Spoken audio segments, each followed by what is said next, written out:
8 o'clock in the morning, peaceful day, as usual, my routine, go into work, boom, car crash. I got a car accident, my airbags went out, and the car is for written off.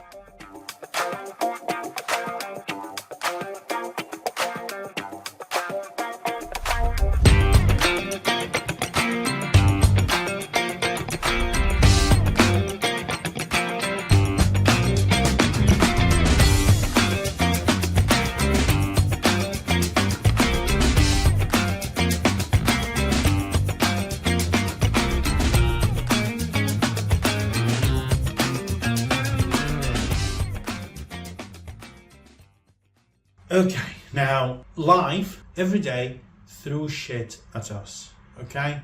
And it's not fair to try to quantify problems and say this is a small problem and this is a big problem.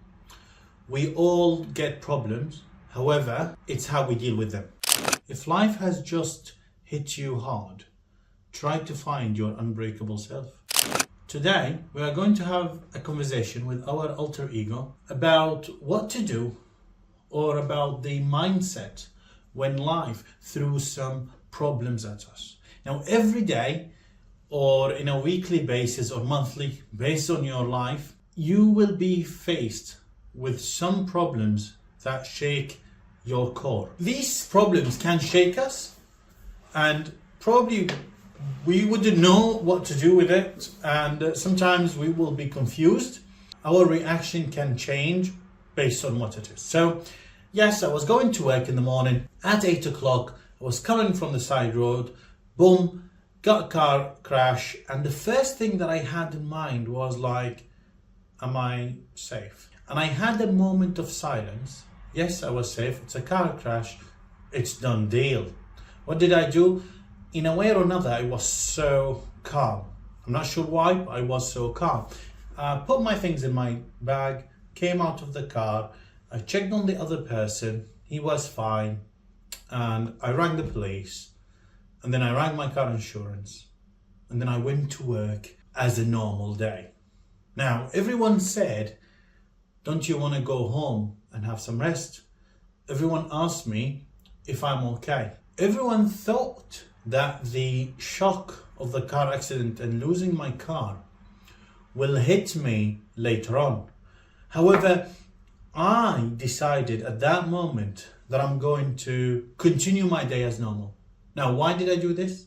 And what did I come out with all of this incident is what we are going to discuss today. First, the instant impact. Try to find calmness within chaos. I'm going to share how I navigated this problem and how I found growth where I least expected it. We are going to dive into what happens when life threw a curveball into you that is so big that it can reshape your world. And I'm not saying that my car accident was a huge problem, no, despite it could be for someone else, but it was a problem that can easily change your routine. So from my perspective, car accident means losing my freedom of movement. Probably will find difficulty to go to the gym and difficulty to go to work, and in a way or another you lose your freedom. But how did I manage to go through this? How Shouk helped me to go through this? Second, the surreal realization. It is gone, but life goes on. That moment of loss, it's not about the object. It is about the sudden loss of your probably peace of mind, routine, or a daily activity. However, again, remember, life goes on. Don't dwell, act. So we agreed, a crash, moment of silence, too much echo around you, and you need to have that moment of silence. Try to disregard everything and have a moment of silence just to process what happened. And third, the invisible wreckage. Taking action, not dwelling. So we're not saying to be with no emotion. We're not saying to turn into a freezing cold iceberg. But we're saying there is no point of dwelling However, taking proactive response, taking action, put a plan and move forward.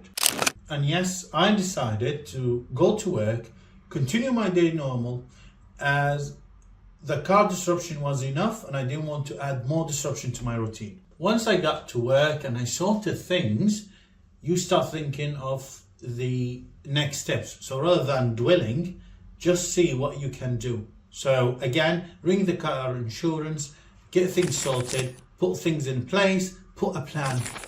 Good, that is done. So now I knew that I was protected. Now I'm going to share the navigation part, internally and externally. Step 1, adapting routines and finding support. This is where you probably will find patience and try to see how strong is your support system. So after the accident, I immediately realized that I wouldn't be able to go to the gym. But that is a very essential part of my life. So what I'm going to do, there was a gym closer to my house. So I froze my membership at my original gym and I moved it to the one that's closer to me and work. So I can walk. That was done. The second one is, rather than me do a lot of lifting in that period until I get a car, I can start relying on running and cycling mainly. So it's kind of a mind shift. Okay, what else? Grocery. So I decided to start arranging for online orders for my food and the needs of the house rather than going to the grocery myself. That is done. Okay, what else? I immediately thought that the monthly payment that used to go for the car, I could save them and probably invest them. Another thing, this is where my real friends showed up. So a lot of friends started offering that they could give me a ride or drop me somewhere. And this is something that you wouldn't appreciate until you are in a problem. This is where you can identify the people who are going to be with you, support you and help you, or those who are going to act as if they don't know that you are going through trouble. Step 2, redefining your options and get some financial clarity. This is where you start becoming creative and probably start looking at places where you wouldn't usually look. Probably this is where you will find your true wealth. Then I start thinking, I could go to work walking. That wouldn't be a problem. It's about a half an hour walk. That's fine. And whatever amount of money I used to pay for petrol, it can be used monthly for taxi. That's fine. So now financially we are okay. But then during these walks, I thought, could I actually afford another car with that same price, with this monthly payment, or could I go to something cheaper and probably save some money for a project or for an investment? Step 3, turning loss into investment and opportunity. Try to understand that this messy, difficult period, it's not a challenge, it is a teacher. It is where you start to see what you are really made of and how can you change every setback into a springboard. With that profound shift, what happened is that during these walks, I started thinking clearer. And I started thinking of starting this YouTube channel. So this is one good thing. Second thing is my book. I decided to start translating it. Third thing is I started reading about investing and I started investing the money that I used to pay for the car in a long-term stocks. So this is where I think that the walk and the time that I used to spend driving, going somewhere, or probably driving in the car for no purpose, started to be invested in a different activity, which is, for example, the YouTube channel. Like, I need to say that the car crash has opened new doors that I probably, and I would say definitely would have not thought about if it was not for it. And also, when I thought about, can I afford another car with the same price, I tried to think about different deal, something where I can save more money. And actually I found a good deal where I could save on the deposit, I could save on the insurance as well, and probably less monthly payment. So that was a good thing actually. So what I'm trying to say here, that the car crash itself, for a lot of people it wouldn't be a problem, because probably you would already have a courtesy car that would be arranged by your insurance company. However, each one of us has their own problem. Each of us has their threshold and tolerance, and it's not fair to quantify a problem, and it's not fair to say your problem is smaller than mine. Okay, that's the first thing. Second thing, can all problems be shifted to an opportunity? Maybe. Should we say that you could take the chance to think about things in a different way?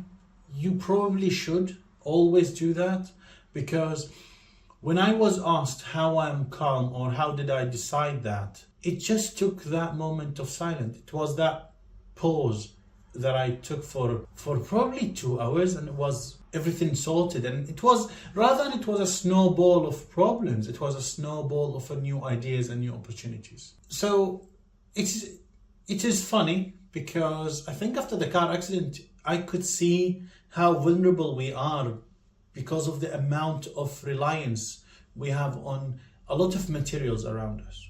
And being vulnerable is fine. I think we need to admit that we are vulnerable, and realizing this probably help you to find solutions to whatever problems you have. First, confronting vulnerability, letting go. This vulnerability is not weakness. It is a realization that your real worth is not tied to what you own. And suddenly, when we are faced with these problems, small victories become something huge. A small gesture from a friend becomes something great.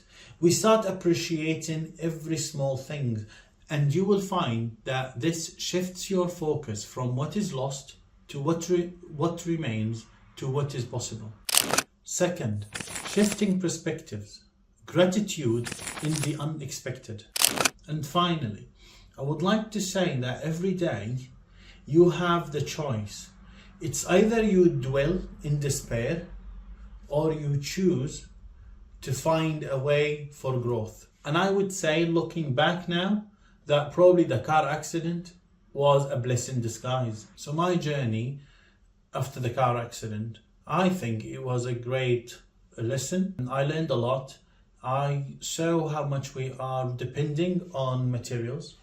And also I found that we could find growth in things that we never thought about. If you have faced a problem that has shaked your world, or probably you are still going through this, please remember to take a moment of silence, silence every echo and every noise around you, and think about the things that you have, the people that can support you, and try to look at the problem from a different perspective. I'm not saying that all the problems can be turned into opportunity, but you will be surprised how much of power do you have. And if you would like to dive deeper into how confronting these inner truths would probably transform your life in many aspects, please subscribe to my channel and share with us a problem that you are facing and how did you solve it. And if you are wondering what motivates you these days, the link to my episode here, we are talking about